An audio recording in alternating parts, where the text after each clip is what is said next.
यर्मिया बाब नंबर 51। बाबुल का ज़माना ख़त्म है। रब फरमाता है, मैं बाबुल और उसके बाशिंदों के खिलाफ मोहलिक आंधी चलाऊंगा। मैं मुल्क बाबुल में गैर मुल्की भेजूंगा ताकि वो उसे अनाज की तरह फटक कर तबाह करें। आफत के दिन वो पूरे मुल्क को घेरे रखेंगे। तीर अंदाज को तीर चलाने से रोको। फौजी को ज़रा बख्तर पहनकर लड़ने के लिए खड़े होने न दो। उनके नौजवानों को जिंदा मत छोड़ना, बल्कि फौज को सरासर निस्त व नाबूद कर देना। तब मुल्क बाबुल में हर तरफ लाशें नजर आएंगी। तलवार के चिरे हुए उसकी गलियों में पड़े रहेंगे, क्योंकि रब्बुल अफ़वाज ने इसराइल और यहूदा को अकेला नहीं छोड़ा। उनके खुदा ने उन्हें तर्क नहीं किया। मुल्क बाबुल का कसूर निहायत संगीन है। उसने इसराइल के कुदूस का गुनाह किया है। बाबुल से भाग निकलो, दौड़कर अपनी जान बचाओ, वरना तुम्हें भी बाबुल के कसूर का अजर मिलेगा, क्योंकि रब के इंतकाम का वक्त आ पहुंचा है। अब बाबुल को मुनासिब सजा मिलेगी। बाबुल रब के हाथ में सोने का प्याला था, जिसे उसने पूरी दुनिया को पिला दिया। अकवाम उसकी माई पी पी कर मतवाली हो गए, इसलिए वो दीवानी हो गई हैं। लेकिन अब ये प्याला अचानक गिरकर टूट गया है। चनाचे बाबुल पर आहवजारी करो, उसके दर्द और तकलीफ को दूर करने के लिए बलसान ले आओ, शायद उसे शफा मिले। लेकिन लोग कहेंगे, हम बाबुल की मदद करना चाहते थे, लेकिन उसके जख्म भर नहीं सकते, इसलिए आओ हम उसे छोड़ दें और हर एक अपने अपने मुल्क में जा बसे, क्योंकि उसकी सख्त अदालत हो रही है। जितना आसमान और बादल बुलंद हैं, उतनी ही सख्त उसकी सजा है।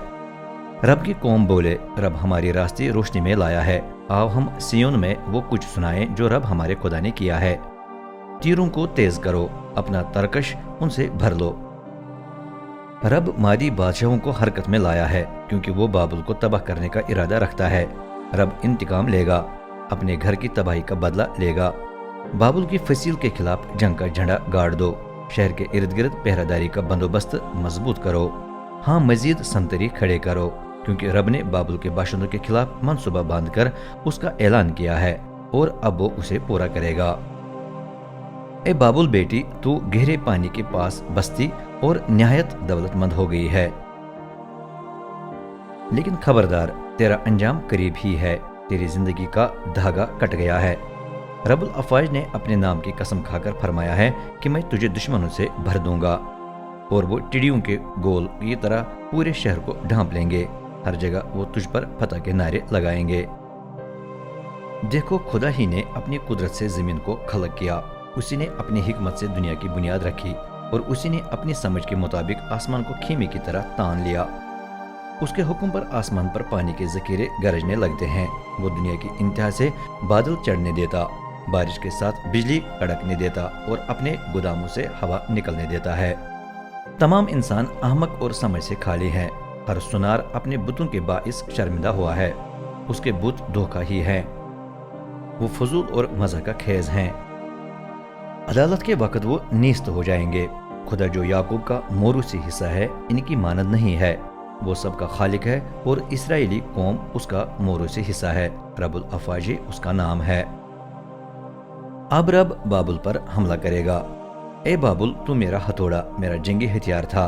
तेरे ही जरिए मैंने कौमों को पाश पाश कर दिया, सल्तनतों को खाक में मिला दिया।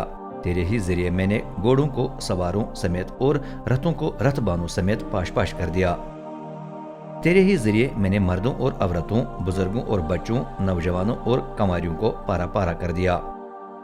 तेरे ही जरिए मैंने गिलाबान और उसके रेवड़, किसान और उसके बेलों, सदरों और सरकारी मुलाजिमों को रेजा रेजा कर दिया। लेकिन अब मैं बाबुल और उसके तमाम बाशिंदों को उनकी सियोन के साथ बदसलूकी का पूरा अजर दूंगा। तुम अपनी आंखों से इसके गवाह होगे। यह रब का फरमान है। रब फरमाता है, ए बाबुल, पहले तू मोहलिक पहाड़ था, जिसने तमाम दुनिया का सत्यानाश कर दिया। लेकिन अब मैं तुझसे निपट लेता हूँ। मैं अपना हाथ तेरे खिलाफ बढ़ाकर तुझे ऊंची ऊंची चट्टानों से पटक दूंगा। आखिरकार मलबे का झुलसा हुआ ढेर ही बाकी रहेगा। तो इतना तबाह हो जाएगा कि तेरे पत्थर न किसी मकान के कोनों के लिए न किसी बुनियाद के लिए इस्तेमाल हो सकेंगे। यह रब का फरमान है। आओ मुल्क में जंग का झंडा गाड़ दो, अकवाम में नरसिंगा फूंक फूंक कर उन्हें बाबुल के खिलाफ लड़ने के लिए मखसूस करो। उससे लड़ने के लिए अरारात, मिन्नी और अशकनाज की सल्तनतों को बुलाओ। बाबुल से लड़ने के लिए सरदार मुकर्रर करो। घोड़े भेज दो जो टिड्डियों के होलनाक गोल की तरह उस पर टूट पड़ें।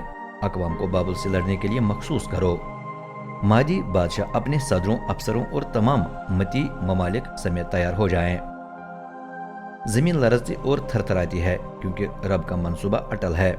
वो मुल्क बाबुल को यूं तबाह करना चाहता है कि आइंदा उसमें कोई न रहे। बाबुल के जंग आजमुदा फौजी लड़ने से बाज आकर अपने किलों में छुप गए हैं। उनकी ताकत जाती रही है, वो अवरोधों की मानंद हो गए हैं। अब बाबुल के घरों को आग लग गई है, फिसिल के दरवाजों के कुंडे टूट गए हैं। ये के बाद दिगरे कासिद दौड़कर शाही बाबुल को इत्तला देते हैं। शहर चारों तरफ से दुश्मन के कब्जे में है। दरिया को पार करने के तमाम रास्ते उसके हाथ में हैं। सरकंडे का दलदली इलाका जल रहा है और फौजी खौफ के मारे बेहस व हरकत हो गए हैं। क्योंकि रब्बुल अफ़वाज जो इसराइल का खुदा है फरमाता है, फसल की कटाई से पहले पहले गहने की जगह के फर्श को दबा दबा कर मजबूत किया जाता है। यही बाबुल बेटी की हालत है। फसल की कटाई करीब आ गई है और थोड़ी देर के बाद बाबुल को पांवों तले खूब दबाया जाएगा। रब बाबुल से यरूशलेम का इंतकाम लेगा। सयोन बेटी रोती है, शाही बाबुल नबूकदनजर ने मुझे हड़प कर लिया, चूस लिया, खाली बर्तन की तरह एक तरफ रख दिया है।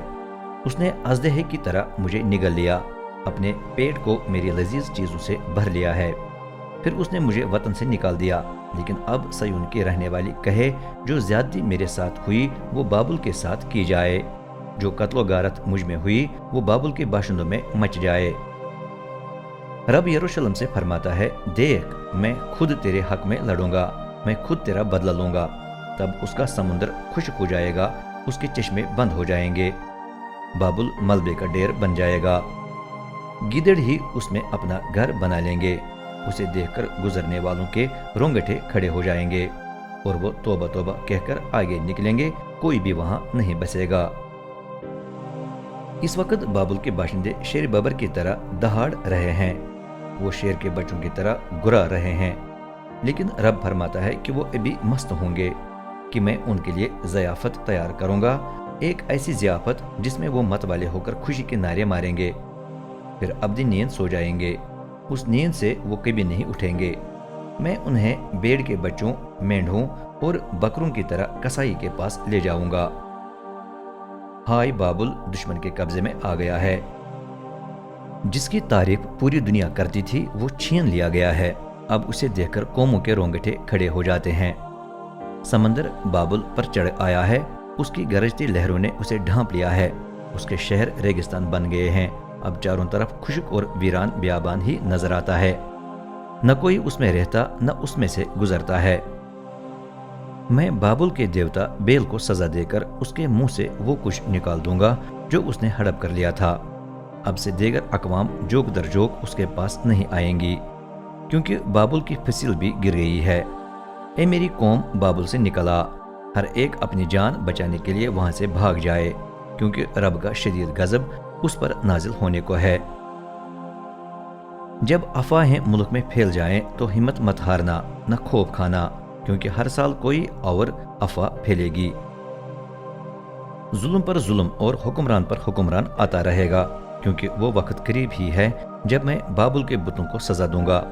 तब पूरे मुल्क की बेहुरमती हो जाएगी और उसके मकतूल उसके बीच में गिरकर पड़े रहेंगे। तब आसमान व जमीन और जो कुछ उनमें है बाबुल पर शादियाना बजाएंगे, क्योंकि तबाहकुन दुश्मन शुमाल से उस पर हमला करने आ रहा है। यह रब का फरमान है। बाबुल ने पूरी दुनिया में बेशुमार लोगों को कत्ल किया है, लेकिन अब वो खुद हलाक हो जाएगा, इसलिए कि उसने इतने इसराइलियों को कत्ल किया है। ए तलवार से बचे हुए इसराइलियों, रुके न रहो बल्कि रवाना हो जाओ।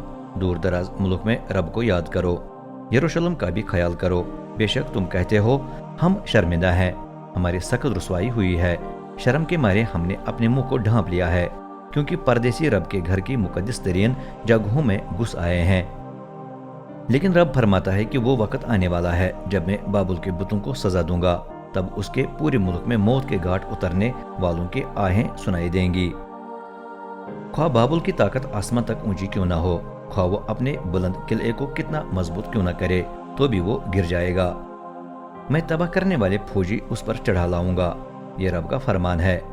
सुनो, बाबुल में चीखें बुलंद हो रही हैं, मुल्क बाबुल धाड़ाम से गिर पड़ा है, क्योंकि रब बाबुल को बर्बाद कर रहा, वो उसका शोर शराबा बंद कर रहा है।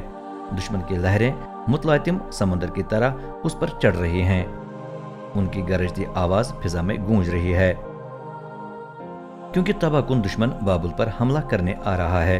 तब उसके सूरमाओं को पकड़ा जाएगा और उनकी कमानें टूट जाएंगी, क्योंकि रब इंतकाम का खुदा है, वो हर इंसान को उसका मुनासिब अजर देगा। दुनिया का बादशाह जिसका नाम रबुल अफवाज है फरमाता है, मैं बाबुल के बड़ों को मतवाला करूंगा, ख्वाह वो बुजुर्ग, दानिशमंद, सदर, सरकारी अफसर या फौजी क्यों ना हो। तब वो अपनी नींद सो जाएंगे और दोबारा कभी नहीं उठेंगे। रब फरमाता है, बाबुल की मोटी मोटी फसील को खाक में मिलाया जाएगा और उसके ऊंचे ऊंचे दरवाजे राख हो जाएंगे। तब ये कहावत बाबुल पर सादिक आएगी, अकवाम की मेहनत मशक्कत बेफायदा रही, जो कुछ उन्होंने बड़ी मुश्किल से बनाया वो नजर आतश हो गया है। यर्मिया अपना पैगाम बाबुल भेजता है। यहूदा के बादशाह सिदकिया के चौथे साल में यर्मिया नबी ने ये कलाम सराया बिन नेरिया बिन महसिया के सुपुर्द कर दिया, जो उस वक्त बादशाह के साथ बाबुल के लिए रवाना हुआ। सफर का पूरा बंदोबस्त सराया के हाथ में था। यर्मिया ने तोमार में बाबुल पर नाजिल होने वाली आफत की पूरी तफसील लिख दी थी। उसके बाबुल के बारे में तमाम पैगामात उसमें कलमबंद थे। उसने सराया से कहा, बाबुल पहुंचकर ध्यान से तोमार की तमाम बातों की तिलावत करें, तब दुआ करें, ए रब, तूने ऐलान किया है कि मैं बाबुल को यूं तबाह करूंगा कि आइंदा न इंसान न हैवान उसमें बसेगा, शहर अब तक वीरान व सुनसान रहेगा। पूरी किताब की तिलावत के इख्तिताम पर उसे पत्थर के साथ बांध लें, फिर दरियाई फुरात में फेंक कर बोलें, बाबुल का बेड़ा इस पत्थर की तरह गर्क हो जाएगा, जो आफत में उस पर नाजिल करूंगा, उससे उसे यूं खाक में मिलाया जाएगा कि दोबारा कभी नहीं उठेगा, वो सरासर खत्म हो जाएगा। यर्मिया के पैगामात यहाँ इख्तिताम पर पहुंच गए हैं।